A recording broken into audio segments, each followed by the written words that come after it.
kita teringat kepada satu hadis di mana Rasulullah sallallahu alaihi wasallam pernah bersabda, "Ya'ti 'alan nasi zamanun ru'asa'uhum kal asad wa wuzara'uhum kaz-zi'ab wa qudatuhum kal kilab wa katsirun nasi yawma idzin kal aghnam."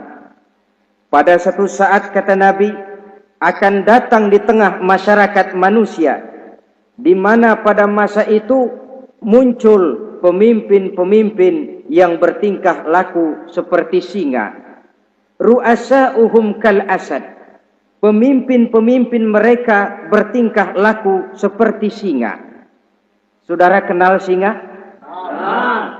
Saudara boleh periksa, di mana ada hutan, singa selalu menjadi raja. Padahal hutan belum pernah bikin pemilihan umum. Tapi yang namanya singa tidak pernah peduli. Ada pemilihan umum atau tidak, raja hutan tetap singa. Kenapa? Karena singa menjadi raja di hutan bukan berdasarkan kebenaran, tapi karena kekuatan. Karena kuat, maka dia naik jadi raja. Soal benar atau tidak, soal lain. Maka sebagai akibatnya, setelah si singa ini naik menjadi raja hutan, dia bukan melindungi rakyatnya, malah makanin rakyatnya. Coba saudara lihat di hutan. Kambing rakyat hutan dimakan oleh singa. Ayam rakyat hutan dimakan oleh singa. Sapi rakyat hutan dimakan oleh singa. Inilah akibatnya karena singa naik berdasarkan kekuatan. Setelah naik bukan melindungi rakyatnya, malah makanin rakyatnya. Mental semacam inilah yang dimiliki oleh Raja Namrus laknatullah alaih. Cuma karena rasa ketakutan akan datang orang yang akan menumbangkan kekuasaannya, maka seluruh bayi laki-laki harus dibunuh tanpa dosa apapun. Itu akan datang di tengah masyarakat manusia, muncul pemimpin-pemimpin yang mentalnya seperti singa. Lah kalau yang jadi pemimpin sudah seperti singa, wa wuzara'uhum kaz-zi'ab. Yang jadi wazir, yang jadi menteri, kata Nabi, lagunya seperti serigala. Nyetel ini. Kalau sudah pemimpin seperti singa, yang jadi menteri seperti serigala. Apa serigala itu? Saudara tahu dalam dongeng anak-anak, serigala itu kan binatang yang paling licik. Untuk terang-terangan dia tidak berani karena tidak punya kekuatan seperti sang singa. Maka dia pakai ilmu kelicikannya.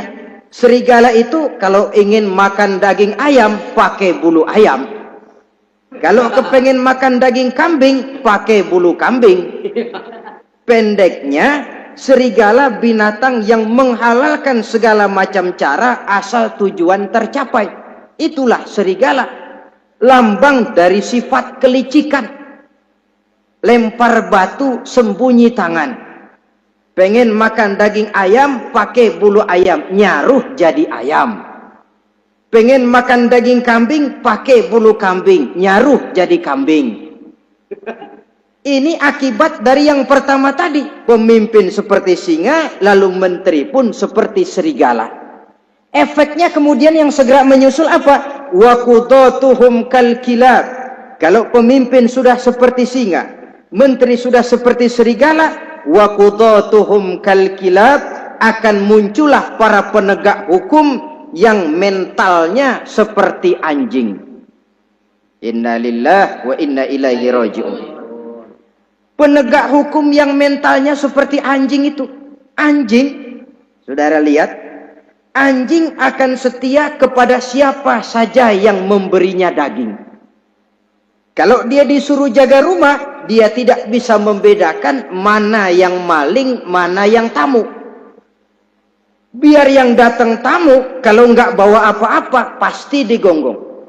Biar yang datang maling, kalau bawa daging, anjing kalem. Pokoknya siapa yang memberi saya daging, itulah majikan saya. Apa kata majikan saya, itulah yang saya laksanakan.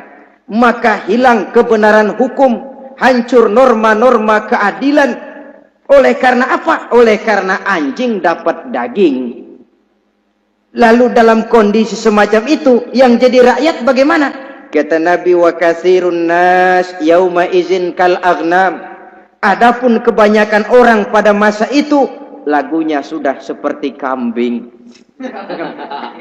Saudara, kambing itu binatang yang cuma menang groyokan dan tidak punya alternatif. Namanya kambing, digiring ke lapangan embe. Betul kan? Betul. Digiring ke kuali embe. Dikasih makan rumput embe. Sampai pun mau dipotong masih embe juga. Tidak punya pilihan lain si kambing ini, tidak punya alternatif lain. Kondisi semacam inilah yang terjadi di masa pemerintahan Raja Namruz laknatullah alaih.